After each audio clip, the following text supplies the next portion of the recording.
I'm going to show you how to do a band one arm bent over row. For this exercise, we just need a band. Benefits of this exercise: we're going to work the lats, we're going to work the biceps, we're going to work all the little muscles on the back of the shoulder. We're also going to stretch out the chest on the front of the shoulder. And another benefit of this is anti-rotation. Because we're going to be using one hand, we want to keep nice and rigid, don't twisting over as we're doing it. To set up for this exercise, we're going to get the band around the outside of the feet. We're going to get our feet wide until we have a stretch in the band. We're going to stand tall first, and from here we're going to hinge at the hips, keeping the hip to the head in a straight line. Then one hand can go on the knee or just out to the side, making a fist, and that has a bit of balance. The other hand is going to go on the band, and then from here we're going to pull the band up, pull the elbow up in the air. So the arm starts straight, pulling the elbow straight up in the air, pulling the shoulder up in the air with it as well.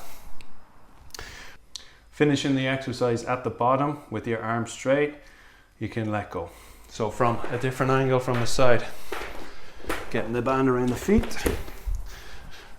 Stretch on the band before we start, toes are turned out, pushing the knees out, hinging over at the hip, one hand goes on the knee, other hand on the band.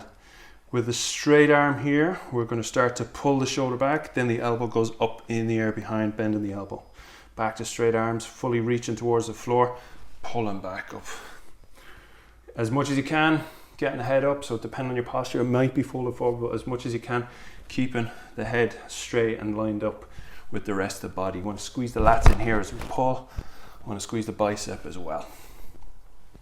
Common mistakes with this exercise is not hinging at the hip but rounding at the back as you go down. So avoid rounding through the back. Instead, when you hinge at the hip to head in a straight line, grab the band with your one hand and pulling. Another common mistake with this exercise is pulling the elbow out to the side. So don't want to pulling it out away from the body, just want to pull the elbow straight up alongside the body up into the sky. Another exercise is doing the short of range, so making sure not to stop halfway. We don't want the elbow going up just a little bit, we want it going all the way up in the air, all the way down, not stopping short, all the way to the ground, like up and down. And that's a banded one arm bent over row.